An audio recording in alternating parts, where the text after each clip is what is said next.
Kain po tayo, dito tayo sa labas kakain. Yung karnaba, oh. Yung mga kaldero ko nilagay sa plato para hindi masira yung lamesa ko. Kasi sayang din. O dito muna tayo, kain muna tayo. Tapos yung ulam ko, may tuyo ako. Yan na lang naiwan. Tuyo. Tapos ginisang kanin. Tapos itlog. Nabawasan ko na. Tapos yung gulay ko, oh. Oh. Kanin. At saka yung saging na minatamis. Iniinit ko yan dyan. Kanin. Diyan ko lang nilagay. Ayun na lang kakainin ko. Hindi na ako mag-ano pa. Kasi pupunta pa ako na magtatanim pa ako. Tapos yan, gatas. Ayun, guyabano. Oh. Tapos, ayan. Kain tayo dyan.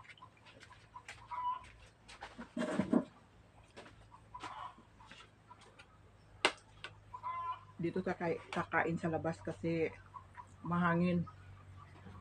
At saka hindi pa tapos yung ano ko, banggira.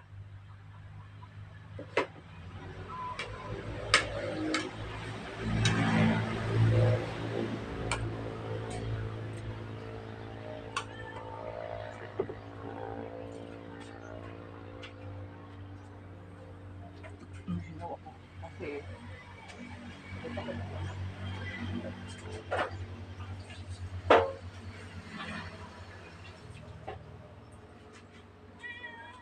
magkamay ako dahil kakain ako ng tuyo. Tubig. Ito yung gatas.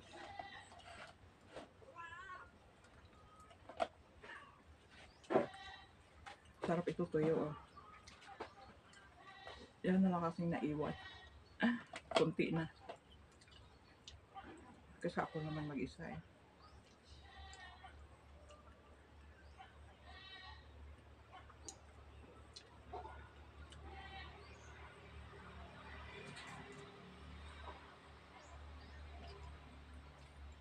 Itong tawag ng kambing.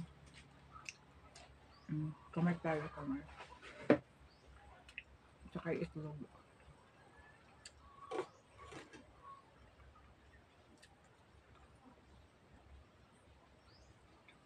May gulay dyan.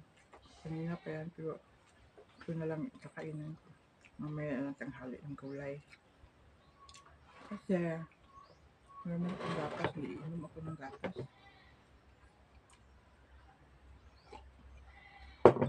Tapos may minatamis dyan. Yung saging.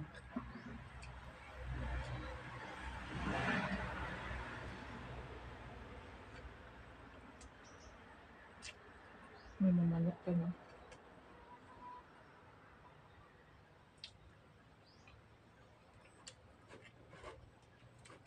Ang sinakarolit. Masarap magkamay.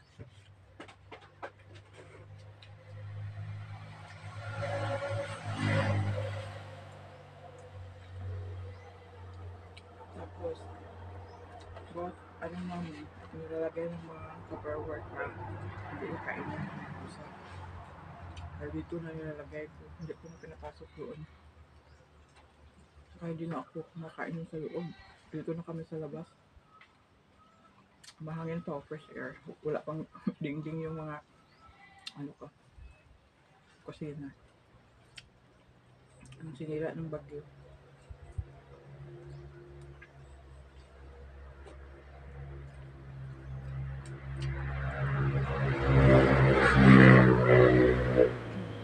Sarap kayo ng tuyo.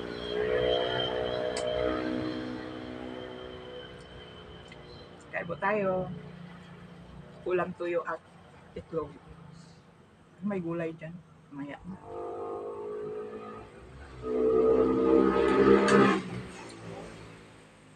Sumakit yung tiyan ko. Kasi nag-inom kasi ako ng gatas una eh. Ano?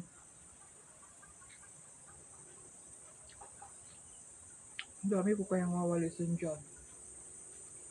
Mamaya na siguro kasi uunahin ko yung tanim.